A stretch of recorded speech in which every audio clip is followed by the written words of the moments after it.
bacterial cell, 'di ba? I mentioned the stages ng growth cycle. I mentioned the risk groups. I mentioned the biosafety levels and the category ng bioterrorism agents. Okay? So sa lecture notes number 1, I also mentioned staining and culture. Okay? In the laboratory, we deal with different types of specimens, 'di ba? In the laboratory, we do blood culture, we do urine culture, nagko-culture ka, nagpa-process ka for the purpose of identifying or detecting kung anong bacterial species ang meron. Okay? Okay, so to identify, inuulit ko lang uli, to identify species, we consider phenotypic characteristics. We also consider the genetic makeup. Pero routine that we do in the lab, we consider yung phenotypic characteristics. Kino-consider mo yung observable characteristics ng bacteria para ma-identify mo sila. Okay, the reason why sa laboratory, after we process the specimen, we prepare smear, we do staining, we do microscopy. Okay? So the two common stains, you have gram stain tsaka acid fast, di ba? Okay. So kinakategorize natin, gram positive ba, gram neg ba, acid fast ba, non-acid fast ba. Okay. So what is the importance of doing microscopy? Okay. Pag nag-microscopy ka, makikita mo kung koksay ba, bacilli ba, you will be able to determine also the arrangement. Are they in chains? Are they in tetrads, in clusters? And there are some bacteria with unique appearance under the microscope. Okay? At ano yung mga unique? Seen in grape-like clusters, diba? Staphylococci. Observed in tetrads, micrococci. Appearing like, kumbaga, lancet or bullet shape, si strep pneumoniae. Kumbaga, nagsisilip tayo ng mga smears sa microscope kasi pag nagsilip ka ng mga smears, merong pwedeng magbigay ito ng clue kung anong organism, kung anong bacteria ang present sa sample. Okay? The microscopic appearance can provide clue or clues, okay, that will lead you to the identity of the organism. Now, aside from doing microscopy, in the laboratory, we do culture. So, pag nag-culture ka, gagamit ka definitely ng culture media. So, there are bacteria that are non-culturable. May mga hindi nakukulture, pero the majority are culturable. Okay? We consider yung itsura ng growth ng organism sa media also to identify them. Kasi there are bacteria na nagpo-produce ng unique growth. Okay? Unique growth sa media. Okay? At ginagamit mo yan na clue to identify the organism. Pero aside from microscopy, aside from culture, we need to perform still the different biochem tests. We perform series of biochem. At napakinggan mo yan sa recorded lecture, okay, sa lecture notes number 2. Kasi yung lecture notes number 2 is all about the gram-positive cocci and gram-negative cocci. So just to recap, ano ang lecture notes number 2? Lecture notes number 2 is all about the gram-positive cocci, also the gram-negative cocci. So sino-sino yung gram-positive cocci? So when you say gram-positive cocci, tatlong genus ang binanggit ko sa recorded lecture. So I mentioned Staphylococcus, you have genus Micrococcus, I mentioned also Streptococcus. So under Staphylococcus, considered significant is S. aureus, di ba? Kasi si S. aureus, even though it's a normal flora, it can cause a number of diseases. Okay? So together with S. aureus, under genus Staphylococcus, you have the Co-NS, the coagulase negative. You have S. epidermidis at saka S. saprophyticus. Okay? So another group, you have the strep. At ang streptococci, if you would recall, dahil natapos na tayong mag-quiz, ang streptococci, we usually classify them as to hemolysis. You have alpha hemolytic strep, you have beta hemolytic, you also have the gamma hemolytic. Okay? Occurring in tetrads, micrococci, di ba? Observe in tetrads yung mga micrococci. So lecture notes number 2, mga gram-positive cocci ang nabanggit, including Neisseria moraxella. Neisseria and moraxella are classified as what? These are classified as the gram-negative cocci. Okay? Proceed tayo sa mga gram-positive bacilli. Okay? So yung mga gram-positive bacilli na mention ko last time, no nag face-to-face tayo, there are 4 categories. You have the gram-positive bacilli classified spore formers. You have Bacillus at saka Clostridium. I was able to finish lecture on Bacillus last week. Okay? Natapos ko yon sa inyo. So another category, so pag sinabing spore formers, you have Bacillus, you have Clostridium. So another category, the gram-positive bacilli, and at the same time, acid-fast.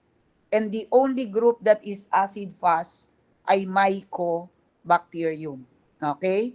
Rapidly acid-fast, truly acid-fast is Mycobacterium, the Mycobacterium species.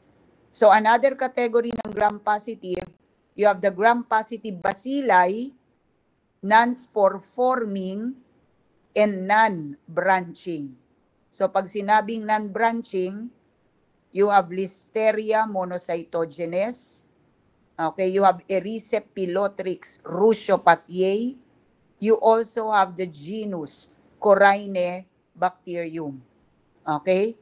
Before tayo nag-meet ngayon, may na-announce ako. Okay? May na-share akong recorded lecture. Okay? Baka hindi mo pa nakita yung announcement. Kung hindi mo nakita, ewan ko sa'yo.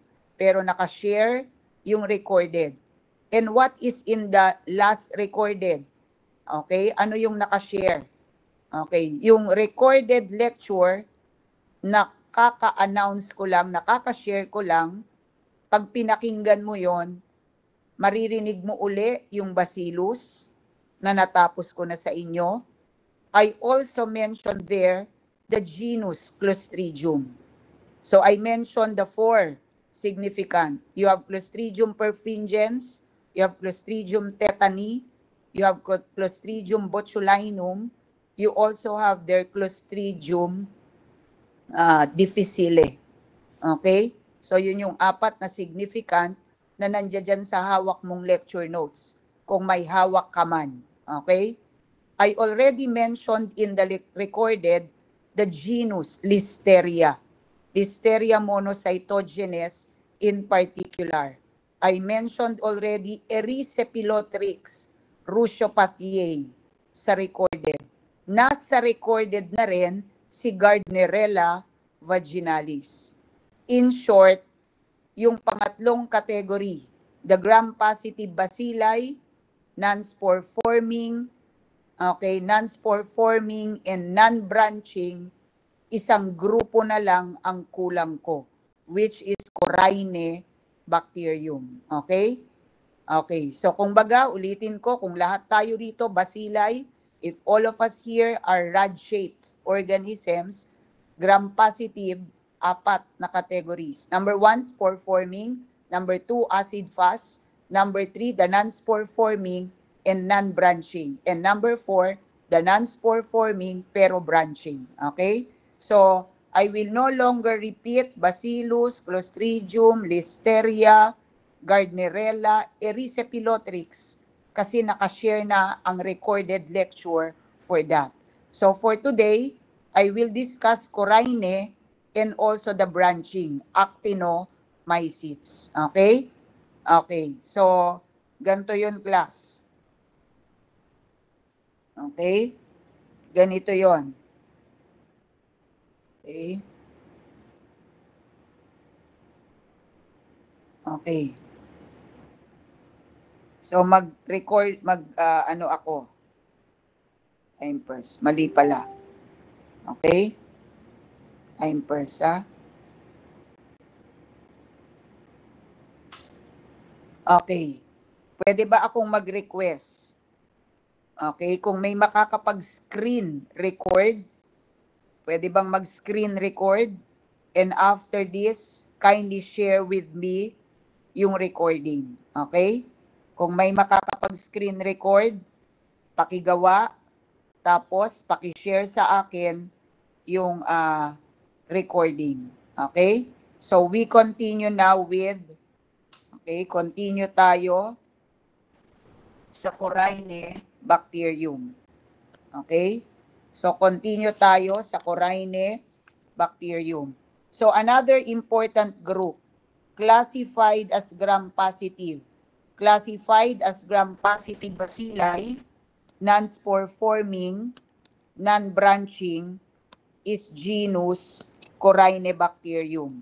And under Corynebacterium, okay, considered significant is Corynebacterium diphtheriae.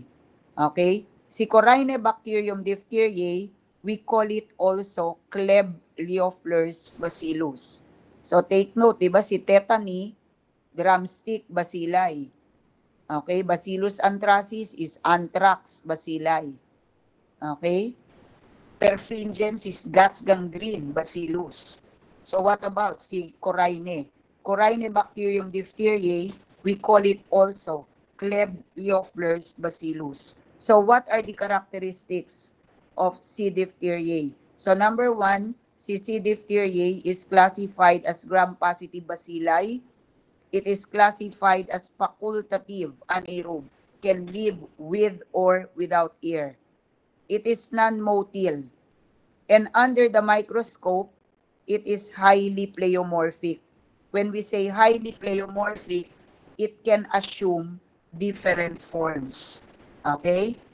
Okay, under the microscope, it forms what we call palisade arrangement.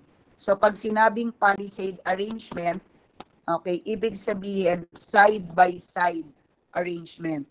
So if you would recall, ang S. aureus, okay, they are observed in clusters, di ba? Ang streptococci in chains. Now, what about C. diphtheriae? Under the microscope, C. diphtheriae, side-by-side arrangement. So, tinuturo ng arrow, itong drawing ko, pag sinabing palisade, ganyan yung itsura. Okay? So, the group or the organism that shows palisade arrangement, si Coryne. And take note, si Coryne ay facultative, anaerobe, can live with or without air.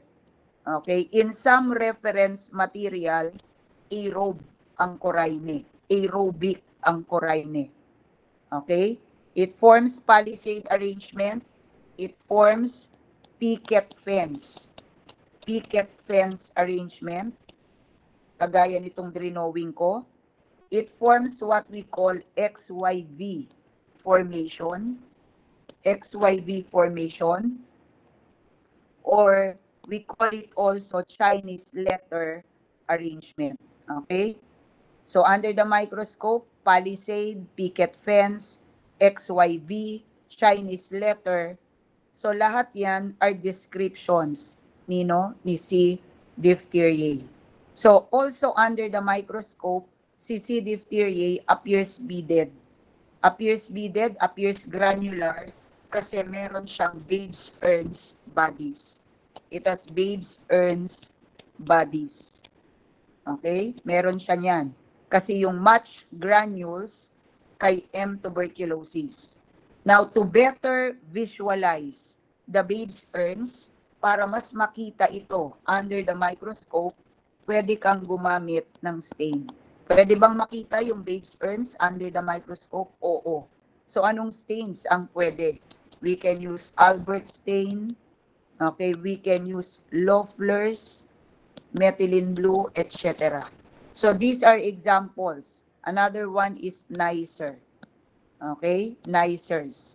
So, any of these can be used to stain the babe's urns. To better visualize, to better detect, i-stain mo.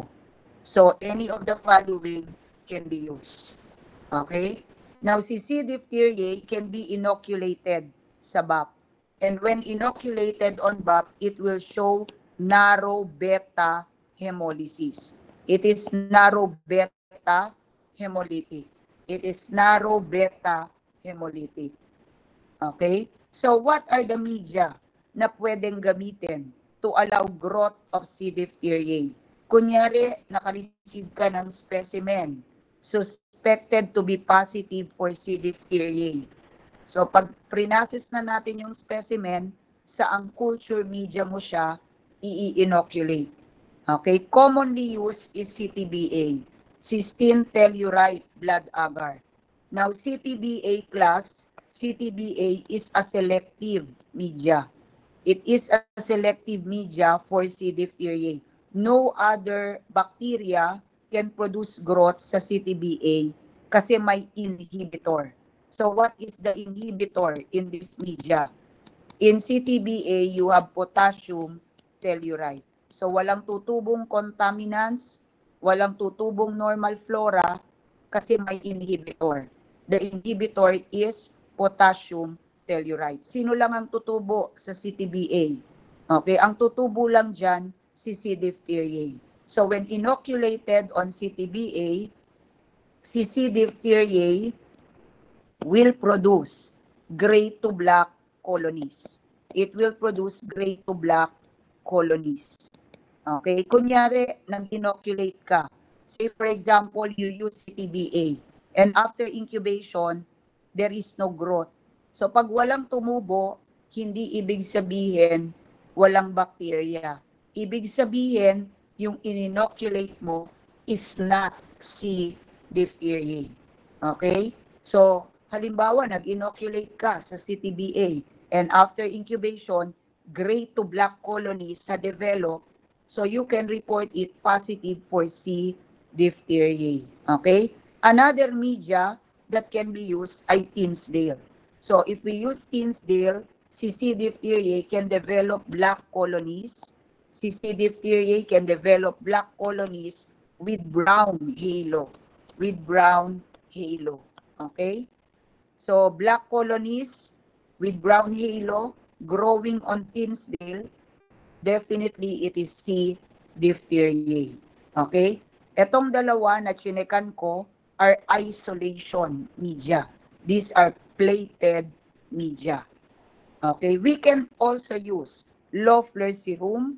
We can also use spice. Kasi use of this media will enhance production ng babes urns bodies. So mas dadami pa yung babes urns if you allow growth of the organism sa Loefflers o kaya sa pies. Okay?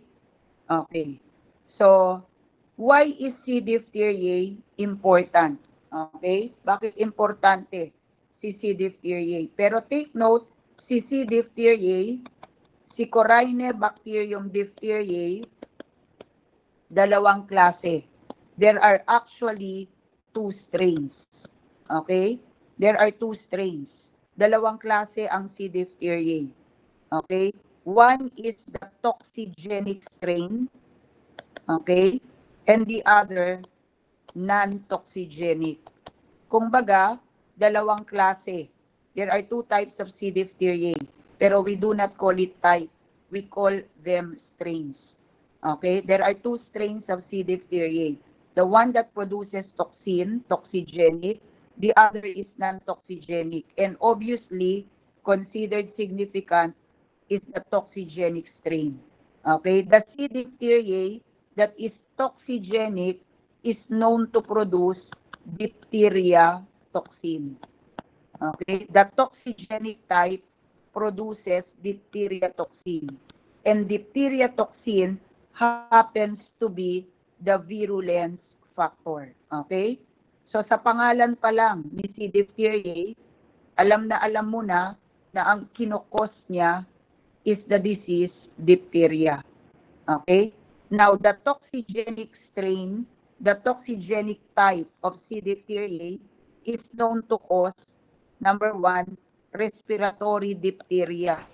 Nagkukos ng respiratory diphtheria. Pero not only will it cause respiratory diphtheria, kasi si C. diphtheriae can also cause cutaneous disease. Okay? So, in other words, the disease associated with C. diphtheriae, there are two forms. It could be respiratory, it could be cutaneous. So, if it's cutaneous, affected ang skin. Okay? So, the cutaneous form is the less common type. So, between respiratory and cutaneous, less common si cutaneous. And the cutaneous diphtheria, take note, is common in the tropics. Okay? Sa anong bansa? Sa tropics. Di ba? Okay. Si C. diphtheriae cutaneous form, the cutaneous form of diphtheria is the type that is less common and usually common yon in the tropics. Okay? So if it's cutaneous class, unahin ko muna si cutaneous. So if you have the cutaneous form, okay, you will initially develop, okay, you will initially develop lesion. Okay, the initial lesion, okay, we call it ectyma. Ectyma, okay, okay, we call it ectyma. Time first, mali yung spelling ko. Ectyma diphtheriticum. Diphtheriticum. So, if you are the patient, initially sa skin, magde-develop ka ng lesion and we call it ectyma diphtheriticum. Okay? So, yan ang umpisa. Pero take note, the ectyma diphtheriticum eventually can lead to a non-healing ulcer. Eventually, it can lead to a non-healing ulcer. Okay? So, anong kinukos ni C. diphtheriae? Okay? Respiratory diphtheria, the other is cutaneous. Pero what strain? What strain can cause? What strain is involved sa disease? Yung toxigenic strain. Okay? Bakit nagkukos ng cutaneous diphtheria, respiratory diphtheria? Kasi nagpuproduce ng diphtheria toxin. And diphtheria toxin happens to be the virulence factor. Okay? So, punta tayo sa respiratory diphtheria. Okay, what happens in respiratory diphtheria?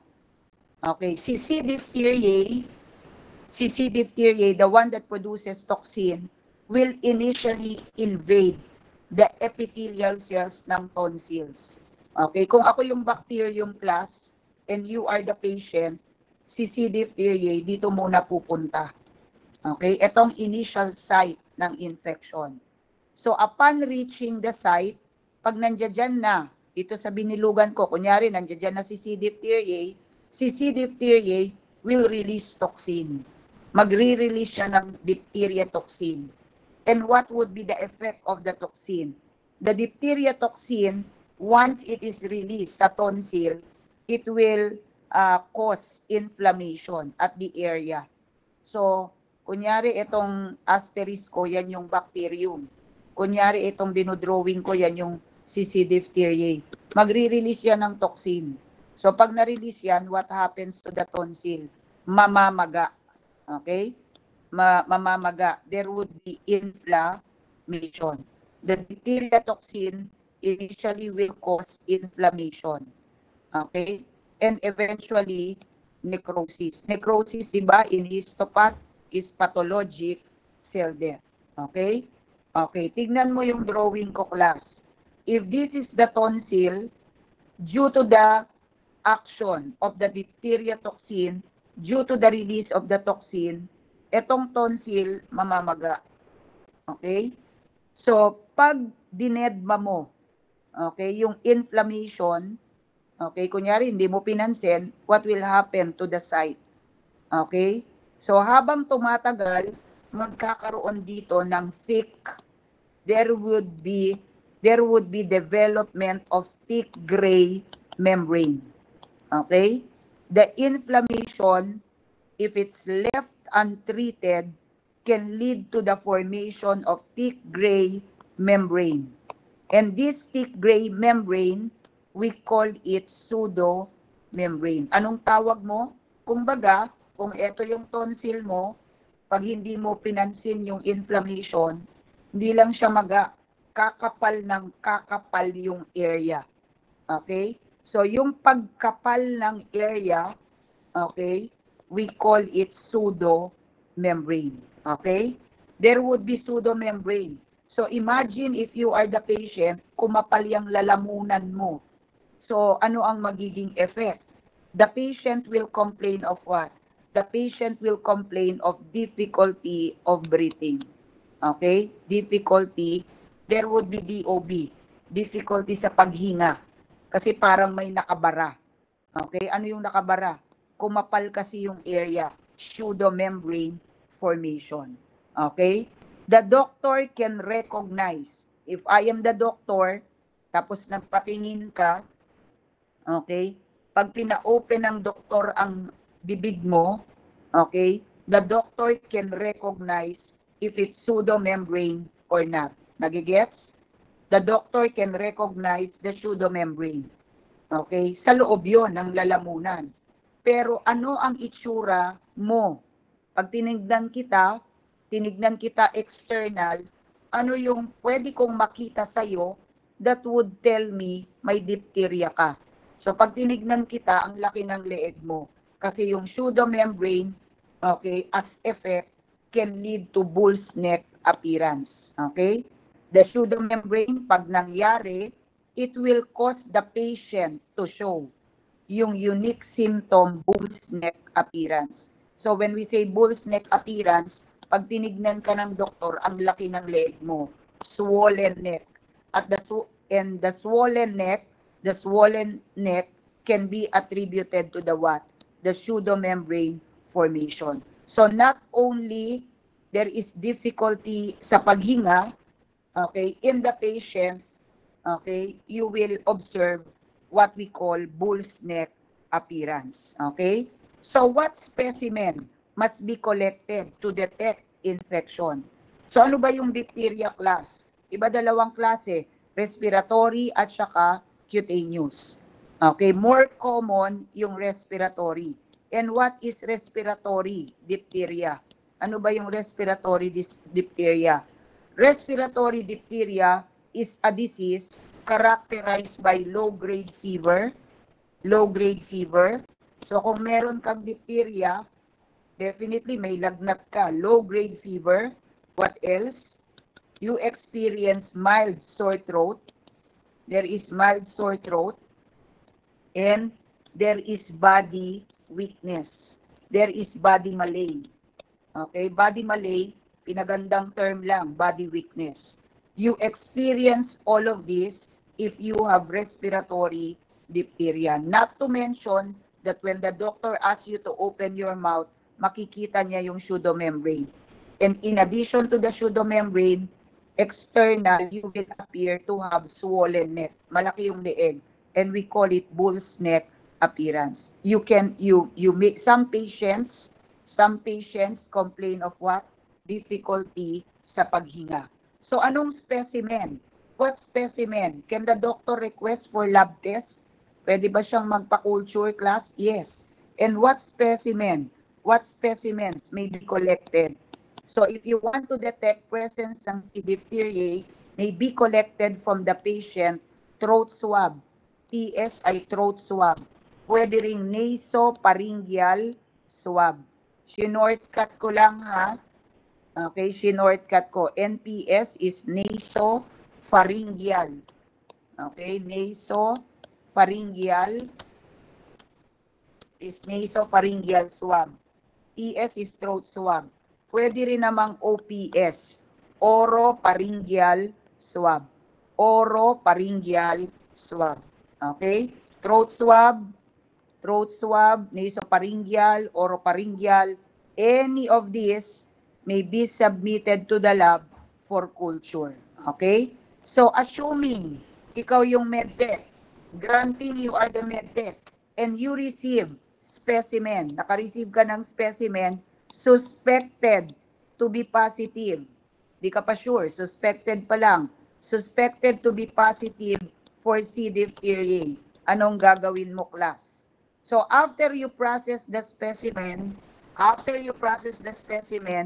ang unang ginagawa, ini-inoculate sa media. We isolate.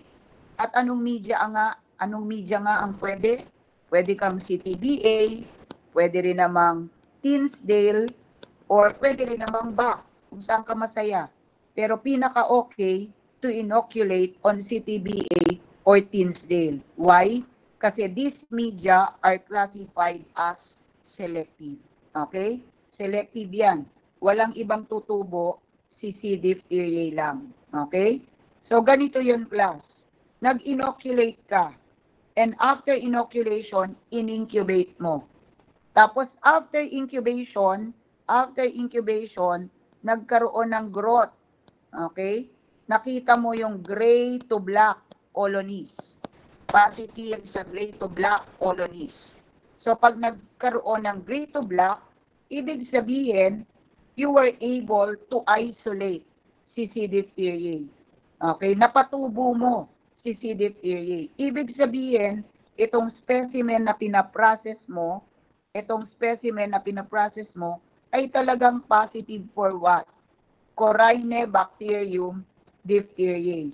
However, as mentioned earlier, there are two types of this. Diba? Dalawang klase. There are two strains. Take note, may toxigenic ka, saka non-toxigenic. Kaya, the next question is, okay, ano ang kasunod na tanong? Ito bang mga tumubo na to? Si toxigenic ba yan? Or non-toxigenic? Okay? So, whether toxigenic or not, magpuproduce ng growth sa mga media. Naintindihan? Sa mga media intended for C. diphtheria. Okay? Is there a need to determine if it's toxigenic or not? Oo naman. Kasi yung non-toxigenic, wala naman yan. It is not significant. Alin ang significant? Si toxigenic strain. Okay?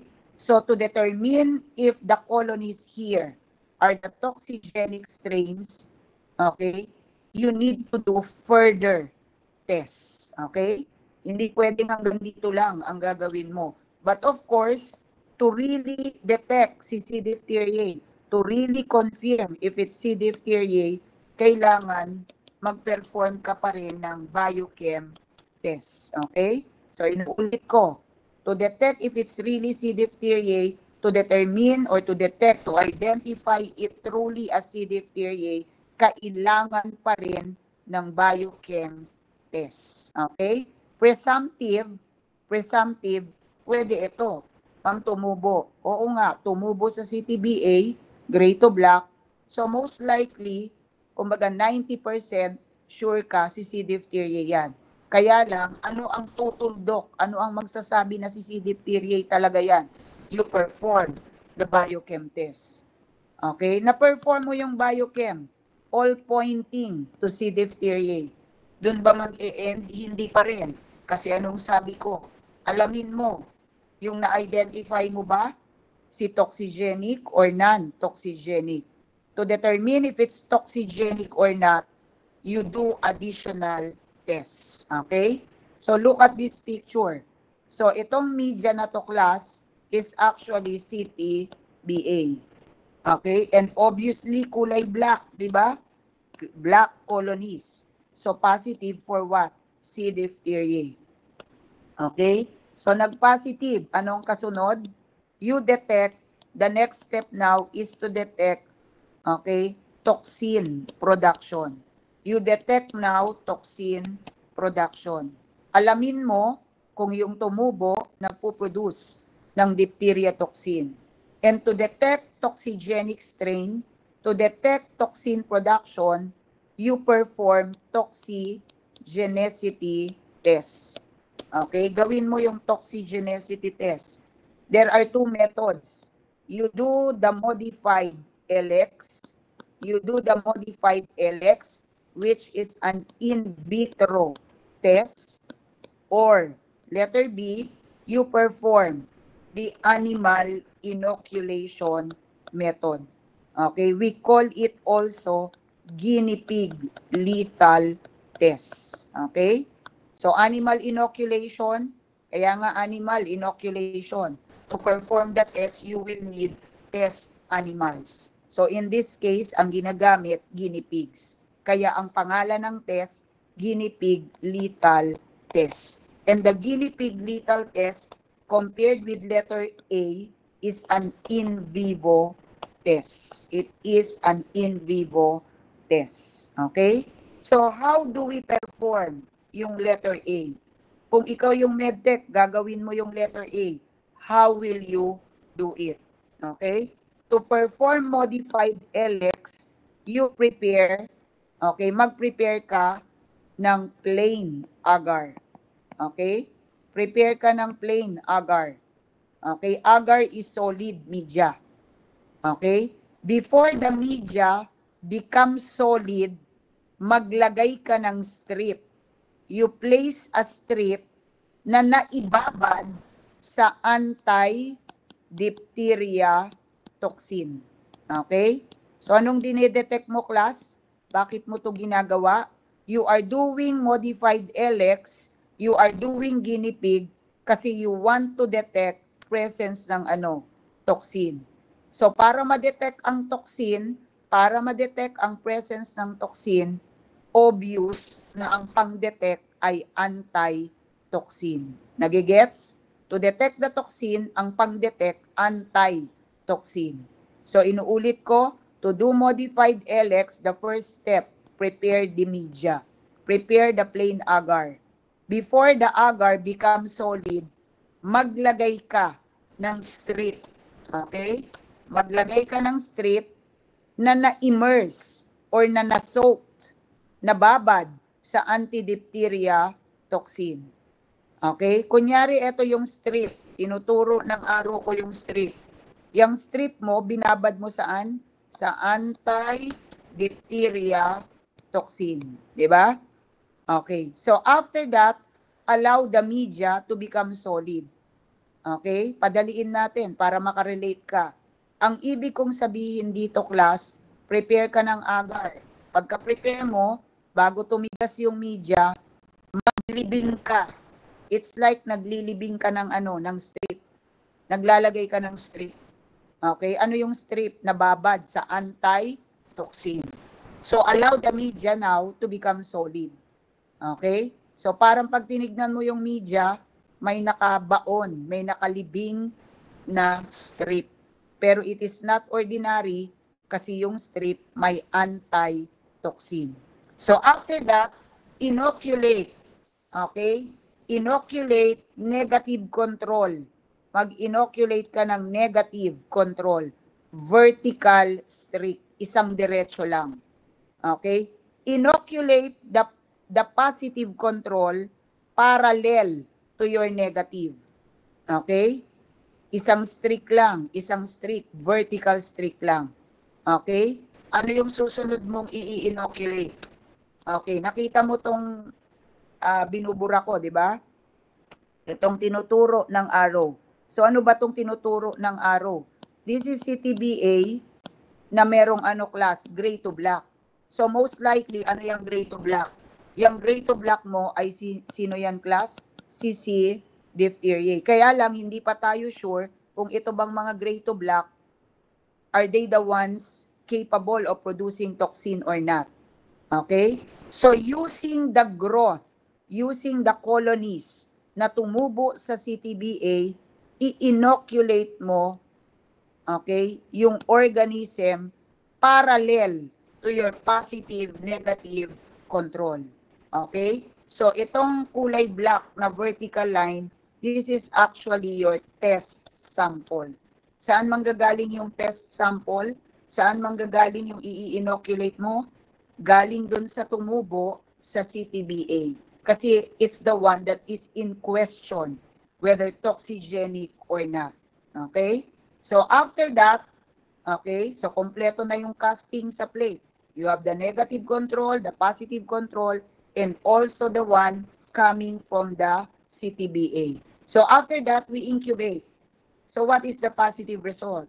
Positive result in modified LX, there would be lines of precipitation. Nakita mo yung drawing ko, kulay blue, di ba? Look at the positive control. The positive control, nagpakita ng ano, lines of precipitation. Okay? So, pag ganito ang itsura, class, okay, sino lang yung may lines, class? Sino lang yung may lines? Si positive control lang. If only the positive control have shown lines of precipitation, we consider the modified LX test negative. Kasi dapat, ano ang positive, class? May lines of precipitation yung test sample. So, pag ganitong itsura, okay, dala-dalawa yung may lines, we consider it positive. So, anong positive, class? What is the positive result sa modified LX? Lines of precipitation. Okay? Lines of precipitation. If you look for the positive result sa modified LX in the book by Baylis, ito ang positive result. Okay? Pag tumingin ka sa mga libro, ang positive result sa modified LX, lines of precipitation. However, in the book by Mayhon, in the book authored by Mayhon, ayaw niya ng ganito lang. Okay? Tignan mo yung tinuturo ng arrow. Okay? Anong napansin mo? Yung dalawang line hindi connected. Yung tinuturo ng arrow ko, hindi magkadikit yung line, magkahiwalay. 'Di ba? Sabi ni Mayhon, pag ganyan, hindi yan ang positive. Kasi ang gusto ni Mayhon, magka-connect. Okay? Ang gusto ni Mayhon, magka-connect. So, pag connected ang line, anong tawag mo dyan? Lines of precipitation with arc of identity. With arc of identity. Okay, ulitin ko. Ano ang positive result sa modified LX? Pwedeng lines of precipitation or lines of precipitation with arc of identity. Parehong tama yun. Okay? Halimbawa, tinanong sa board exam, what is the positive result in modified LX? Okay, letter A, lines of precipitation. Letter B, lines of precipitation with arc of identity. And sa choices, walang both. The best answer is the one with arc of identity. Eh ma'am, paano po yun? Tinanong sa board exam. Okay, ano ang pilian? Lines of precipitation lang. Wala yung arc of identity. So you answer this one. Kasi pag ito lang, tama yun. Pero lines of precipitation with arc of identity, it is also correct. Nagets? Okay, look at this picture. Okay? Uso kasi ang picture sa board exam. Uso ang picture sa board exam. Eh, syempre, pag board exam, hindi naman colored. Di ba? Okay, kahit i-black and white pa yan, mare-recognize mo pa rin. So, this picture is what test? This picture is modified LX. And we do modified LX para saan? Para malaman kung ang tumubo sa CTBA, toxigenic o hindi. Okay? Nagets? Okay. If after doing modified LX, ginawa mo yung modified LX, ang nakuha mong result positive, what does it mean? Ibig sabihin, yung tumubo dito, na gray to black, these are actually the C. diphtheriae that is toxigenic. Okay? You perform modified LX, pero negative. Ibig sabihin, yung tumubo dito, hindi significant. They are not the toxigenic strain. Okay?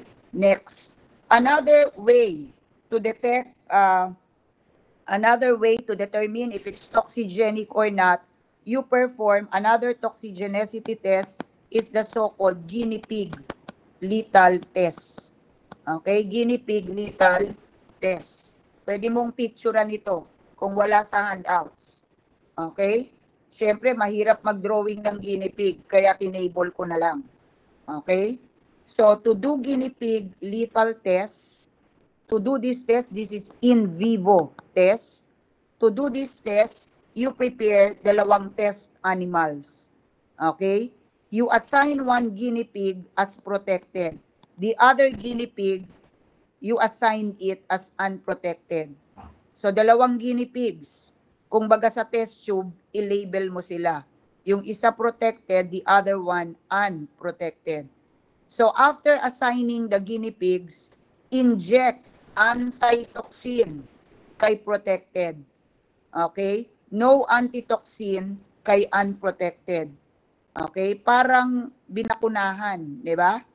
Kumbaga yung protected, i-vaccinate mo. Yung unprotected, hindi. At anong pang-vaccine mo dito, class? Si antitoxin. Okay? So, after giving the antitoxin kay protected, wala kay unprotected, the next step is to inject the organism. Okay? Saan manggagaling yung i-inject mo sa kanilang dalawa? Yung mga tumubo dito. Okay? Yung tumubo sa CTBA. You prepare culture. Using the growth here, you prepare culture suspension. And you inject it to both. Okay? So, i-inject mo yung organism suspected to be the toxigenic strain. Okay? Okay. Now, if the C. diphtheriae that you injected to both is the one that produces toxin, okay, pag ang binigay mo sa kanilang dalawa, yung C. diphtheriae na nagpo-produce ng toxin, in the body of the test animal, the organism will release diphtheria toxin.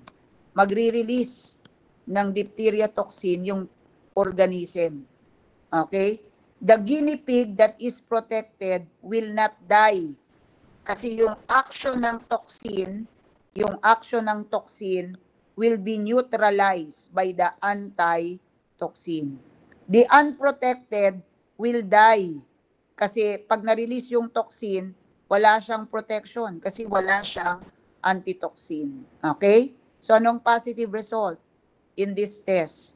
Death of the unprotected. Okay? Namatay yung unprotected. Anong ibig sabihin? Ibig sabihin, yung tumubo dito na gray to black, it is the C. diphtheriae that is toxigenic. Okay? If after doing the test, buhay yung dalawang guinea pigs, ibig sabihin, yung tumubo dito, okay, it's not the toxigenic strain. It's the non-toxigenic strain. Okay? So, ma'am, paano yun? Namatay pareho yung guinea pig. So, pag namatay pareho, there could be something wrong sa procedure. Baka ang ginamit mo ay unhealthy test animals. Kasi dalawa lang ang aabangan mo rito. Buhay silang dalawa or namatay si unprotected. Malinaw? Okay. Ano ang purpose ng mga tubanes? Ano ang purpose ni modified at saka ni guinea pig? To determine if the colonies that have grown sa CTBA ay si toxigenic ba or hindi. Okay? Do we perform these procedures pa rin sa laboratory? Hindi na. Okay? The modified LX, the animal inoculation, are no longer carried out nowadays. Kasi the gold standard now to detect toxin production is to perform the Verocell cytotoxicity assay. Okay? Okay. Ma'am, pwede bang gawin ko pa rin yung modified LX? Kung gusto mong mahirapan ang katawang lupa mo, i-perform mo. Okay? Ma'am, gusto ko matry yung guinea pig. Wala namang problema. Pero hindi na yung ginagawa ngayon. Kasi ang ginagawa na ngayon is this one. Okay? The Verocell cytotoxicity assay. And related to the disease diphtheria is the so-called Schick's test. In the recorded lecture number 2, I mentioned there si Dick's test. Diba? Letter D, ang kapartner niyan is scarlet fever. Yung letter S, chicks, okay, letter S, ang kapartner niyan, letter D, diphtheria. So ano yung Dix? Ano yung chicks? Dix and chicks are actually skin tests. Okay? So, chicks test is actually an immunity test. It is an immunity test. It's a susceptibility test to determine, okay, it's an immunity test for diphtheria. This is carried out to determine if a person is at risk in developing diphtheria or not. Ginagawa ito para malaman kung may chance ba na magkaroon ka ng diphtheria o hindi. This is actually a skin test. Okay, skin test 'yan. Parang Dix test. And what is the positive result in Schick's test? Positive result is hypersensitivity reaction. Hypersensitivity reaction. Ma'am, ano yung hypersensitivity? Skin test nga. Kaya pag sinabing hypersensitivity, at the injection site, there would be redness or erythema. Redness or erythema at injection site. Okay? At injection site. Okay. So, anong kulay si C. diphtheriae class? What is the color of C. diphtheriae? Okay, anong kulay ang C. diphtheriae sa CTBA? Di ba gray to black? Okay? So, this media projected sa screen ay CTBA. CTBA yan. Okay? Yung mga tumubo na binibilugan ko, si C. diphtheriae. Mukha lang pare-pareho ang itsura ng colonies, pero sa totoo lang, si C. diphtheriae, okay, si C. diphtheriae can develop, okay, si C. diphtheriae can develop, kung wala sa handouts ito, pakikopya, it can develop 4 colony types. 4 na klase ang colonies na pwedeng tumubo sa CTBA. And what are these colonies? Okay? What are these colonies? So number 1, isa-isahin natin, the gravis colonies, okay?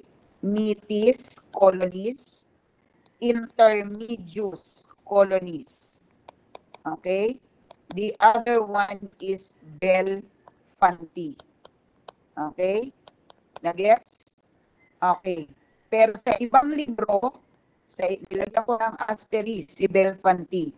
Kasi sa ibang libro, you only have these 3. The gravis, the metis, the intermedius, the Belfanti. Ano yung mga yan, class?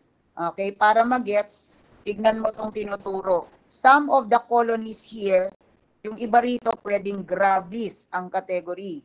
Kunyari, this is another colony, metis. This is another colony, intermedius. Maaring ito ay si Belfanti. Ibig sabihin, yung mga colonies na tumubo sa plate sa CTBA, 4 na klase yon. The gravis, the metis, the intermedius, and the Belfanti. Kaya lang ang question, pag pinatubo ba natin sa CTBA, is there a need to identify? Pag nag-release ka ba ng result sa pasyente, will you include the colony type? Hindi. Kasi ang after ka lang is to detect presence ng toxigenic C. diphtheriae. No need to identify yung mga colony types. Pero pwede bang ma-determine kung ano yung colony type? Yes. Oo naman. Pwede mong malaman kung anong colony type. Kaya lang, again, it will involve additional procedure. Okay? So what is gravis? The gravis colony type is actually the largest colony type. Okay? The fried egg appearing colony type ay metis. Intermedius will appear as small gray, okay, translucent colonies. Translucent colonies. Okay? Okay? Nagets? fried egg appearing ay Mitis. Okay? Okay. So largest is Gravis, fried egg, Mitis, intermedius, small grain. Okay. So ganito yon. Para ma-determine kung Gravis, kung Mitis, intermedius, we consider anong characteristics ng mga yan class. We need to do further tests to identify. And take note, lahat ng colony types, lahat ng yan, Gravis, Mitis, intermedius, Belfanti, all of these are nitrate reduction test positive. Nitrate reduction test positive. Okay? Okay, nitrate reduction test positive. In addition, si Gravis colony lang ang starch positive. Okay? Sino lang ang starch positive? Gravis. Okay? So, anong tawag mo dyan? Ano nga itong apat na yan? Colony types. Pero sa totoo, Gravis, Mitis, intermedius, Belfanti are actually referred to as C. diphtheriae. Sila yung tinatawag na C. diphtheriae are actually C. diphtheriae biotypes. Okay? Yan yung tinatawag na biotypes. Okay? So, bakit biotype? Kasi nga, madi-differentiate mo lang sila by doing biochem test. Okay? So, parang ganito yan. Sinulat ko lang dito sa nakaproject, Gravis, Mitis, intermedius, Belfanti. Pero sa totoo, pag tinignan mo yan sa libro, ganito ang pangalan yan. Okay? C, example lang ito. C. diphtheriae, okay? Biovar gravis. Okay? Biovar, Mitis, biotype, intermedius. Ito yun class. Okay? Nagigets? Kasi ang minention ko, C. diphtheriae, period. Okay? Pero ano ba yung C. diphtheriae, biovar gravis? C. diphtheriae, biovar, Mitis. C. diphtheriae din sila, yun nga lang, naka-mention yung colony type. Okay? And for us to determine or identify the colony type, we need to do further biochem test. Okay? We need to perform a biochem test. Okay, move on tayo sa next. Okay, para lang mag-gets. Okay, ganito uli yun class ha. I am done with gram positive, even gram negative, koksay. Tapos na ako sa koksay. Partly done sa koksay. Bakit partly done? Kasi take note, ang mga binanggit ko lang, aerobes tsaka facultative anaerobes. Okay? So yung mga anaerobe na koksay, hindi pa ako done doon. Okay? Next. Another category, the gram-positive bacilli. At ito yung paulit-ulit kong sinasabi, when we say gram-positive bacilli, 4 categories. Number 1, spore-forming. You have Bacillus and Clostridium. Number 2, you have the acid-fast bacilli, si Mycobacterium. So, gram-positive bacilli, pero non-spore-forming and at the same time, non-branching. So, sino yung non-branching? Nasa recorded na sinend ko, Listeria erice to include Corynebacterium. Okay? Number 4 category, the gram-positive bacilli, non-spore-forming, pero branching. Okay? Branching. At pag branching yan, this will include the actinomycetes. Sino yung mga branching class? The actinomycetes. So when we say actinomycetes, these are fungus-like bacteria. Fungus-like bacteria. Hindi lang sila isa. Maraming genus. Okay? Maraming genus. At nasa handouts yun. Okay? So classified as actinomycetes are the following. So number 1 group is Nocardia. Okay? Ano ang Nocardia? So under Nocardia, dalawa yung species na nandiyan dyan. Si Nocardia asteroides. Nocardia asteroides is a cause of pulmonary.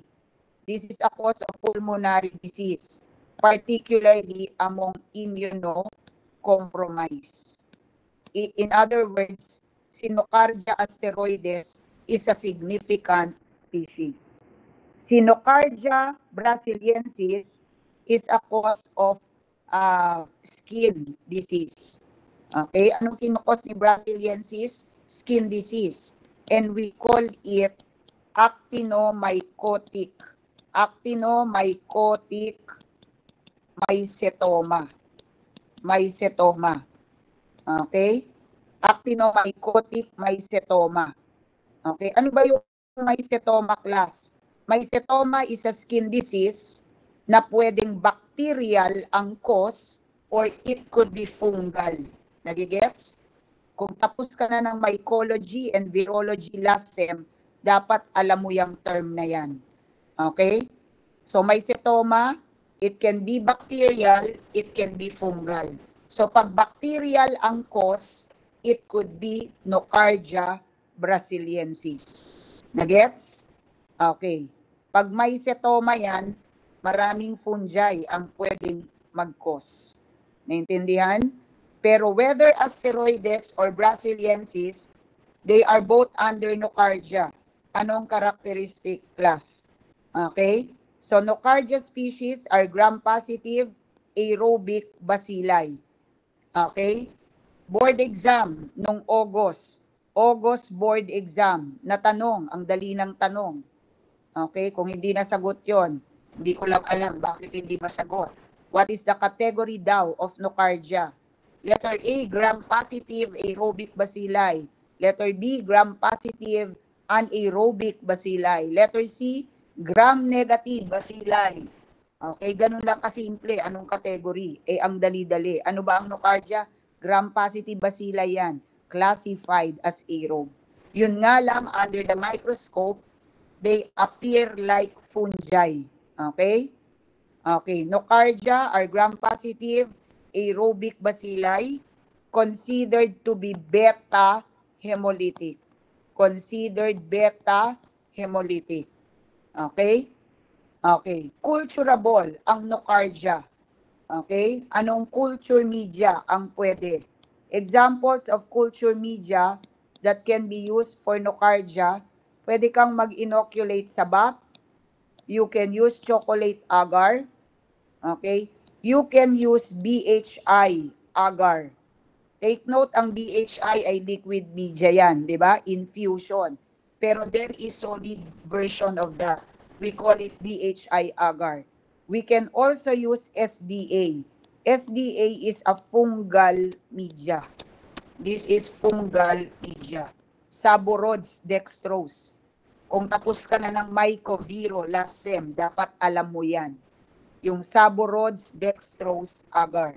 It's a media for fungi. Nagets? Okay. So, what are the differences between Nocardia asteroides? Okay, pwede bang ma-stain ang Nocardia? Okay, pwede. Gram-positive yan. Pero aside from gram stain, what else can we use to stain? Ano ang pwedeng gamitin to stain? We can use GMS. Ano yung GMS? Gomori methenamine silver. Methenamine silver. We can use GMS to stain Nocardia. Ano ang pang-stain? GMS. Gomori methenamine silver. Ginagamit din ito sa para-class. Ginagamit din ang GMS sa parasitology. Okay? So asteroides is a cause of pulmonary disease.